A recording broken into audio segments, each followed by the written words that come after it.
Halo semuanya, Assalamualaikum. Perkenalkan, nama saya Jihan Ainas Nabila, NIM 1801040017 dari Prodi 6A PBSI UMP.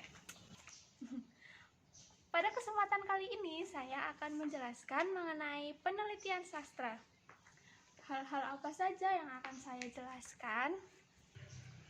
Yang pertama yaitu mengenai hakikat penelitian sastra. Lalu pembahasan yang kedua yaitu mengenai hal-hal yang membedakan penelitian sastra dengan penelitian lainnya. Pembahasan yang ketiga yaitu ada penelitian sastra sebagai penelitian kualitatif. Selanjutnya ada pembahasan yang keempat mengenai penelitian sastra sebagai penelitian kuantitatif. Yang kelima mengenai penelitian sastra sebagai penelitian terapan. Lalu yang keenam yaitu pengertian data, sumber data dalam penelitian sastra. Yang ketujuh ada objek penelitian sastra. Yang kedelapan ada pentingnya pendekatan dalam penelitian sastra. Yang kesembilan mengenai macam-macam pendekatan dalam penelitian sastra. Yang kesepuluh ada konsep dan langkah kerja pendekatan penelitian sastra. Dan yang terakhir, yang ke-11 yaitu mengenai bagaimana teknik pengumpulan data dalam penelitian sastra. Penelitian sastra pada hakikatnya merupakan proses bertemunya antara pencipta dan karya sastra yang dihasilkan.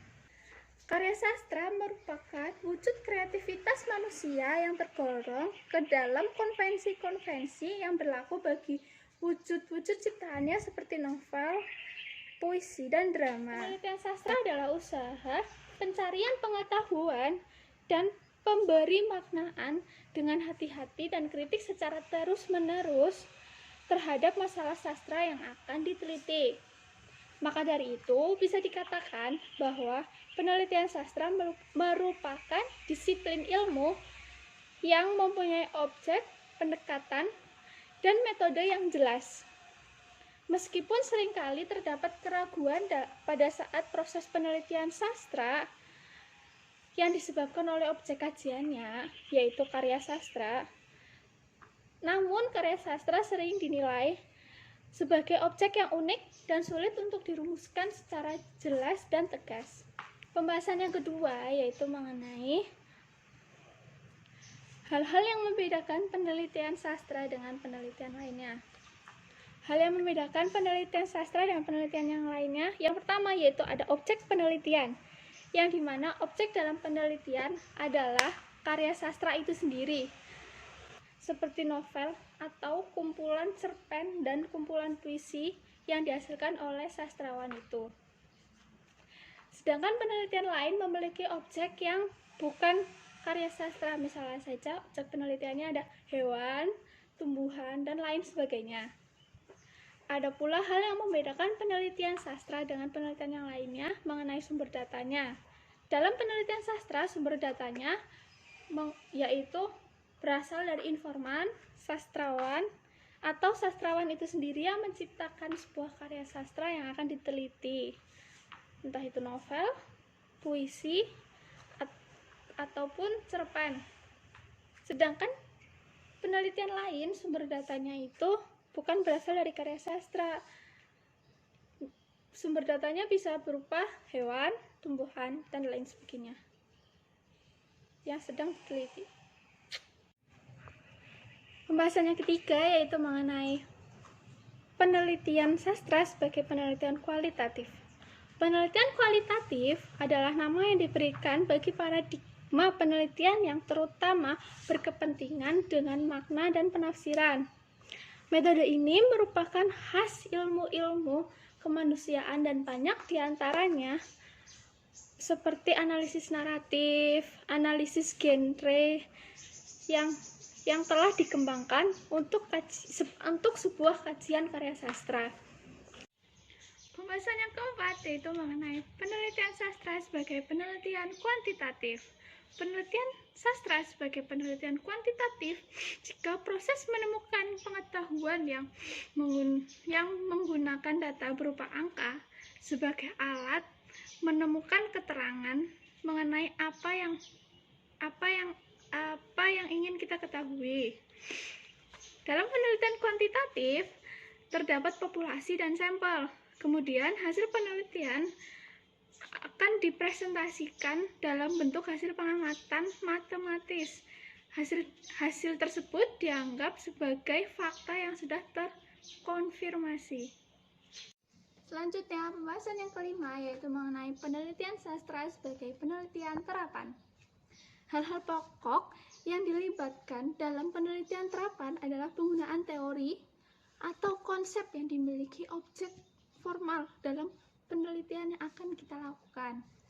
Penelitian sastra sebagai penelitian terapan jika penelitian sastra yang memiliki tujuan untuk memecahkan suatu masalah dan untuk meningkatkan kondisi manusia. Penelitian ini juga dianggap memiliki cakupan berupa adanya upaya meningkatkan pemahaman mengenai suatu permasalahan dalam bidang sastra itu sendiri. Hasil penelitian ini dituntut sebagai penemuan baru, tetapi merupakan aplikasi dari penemuan sebelumnya. Jadi bukan benar-benar penelitian yang baru, tetapi aplikasi dari penelitian sebelumnya. Pembahasan yang keenam yaitu mengenai data dan sumber data dalam penelitian sastra. Sumber data dalam penelitian adalah subjek dari mana data dapat diperoleh. Apabila peneliti menggunakan kuesioner atau wawancara dalam pengumpulan datanya, maka sumber datanya disebut responden. Contohnya yaitu novel berjudul Alias karya Ruwi Melita. Data merupakan suatu kumpulan yang terdiri dari fakta-fakta untuk memberikan gambaran yang luas terkait suatu peristiwa atau keadaan yang terdapat dalam suatu karya sastra. Contoh data di sini yaitu mengenai cuplikan percakapan dalam sebuah novel yang memperlihatkan emosi tokoh yang ada di dalam novel tersebut. Pembahasan yang ketujuh yaitu mengenai objek penelitian dalam penelitian sastra. Objek penelitian sastra adalah pokok atau topik penelitian sastra. Dalam penelitian sastra, objek penelitian dibagi menjadi dua macam, yaitu objek material dan objek formal. Objek material sendiri itu adalah semua bentuk kegiatan penelitian sastra, sedangkan objek formal yaitu ditentukan oleh sudut pandang yang dilakukan oleh masing-masing peneliti dalam penelitian sastra. Pembahasan yang ke-8 yaitu mengenai pentingnya pendekatan dalam penelitian sastra. Pendekatan ini penting dalam kaitannya dengan penelitian sastra, karena dengan pendekatan inilah peneliti akan mengetahui apakah penelitian dapat dilakukan sehubungan dengan waktu, dana, dan aplikasi-aplikasi lainnya. Serta dapat mengetahui objek apa saja yang mungkin akan diungkap setelah penelitian ini selesai. Dapat dikatakan pendekatan dalam penelitian sastra adalah sebagai ruang lingkup yang berhubungan langsung dengan objek dengan aspek-aspek yang akan diungkap dalam penelitian. Selain itu, melalui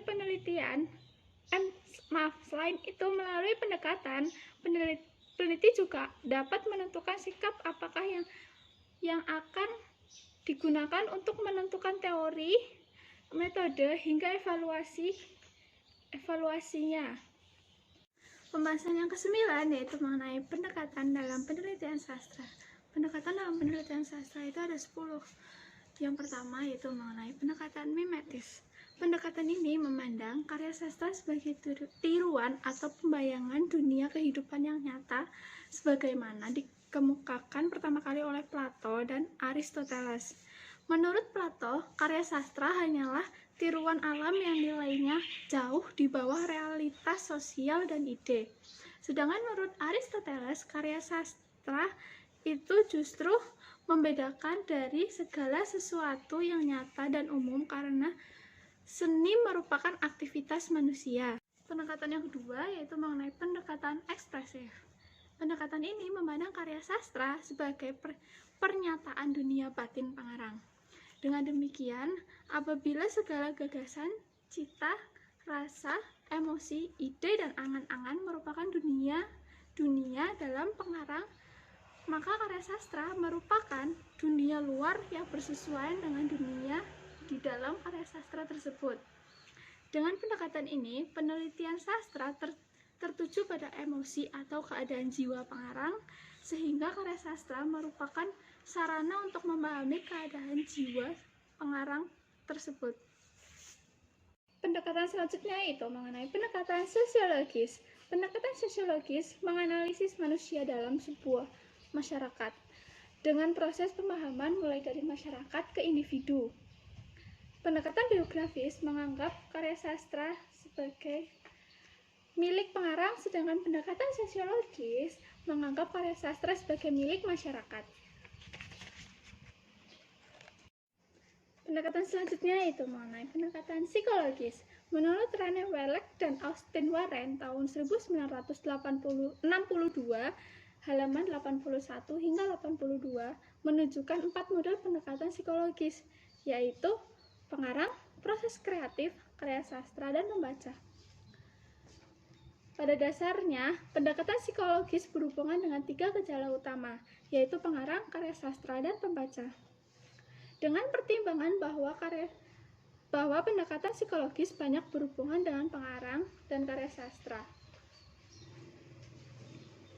Model penelitian dalam pendekatan psikologis yaitu ada 2 macam, yaitu pertama mengenai pendekatan ekspresif dan yang kedua yaitu mengenai pendekatan objektif.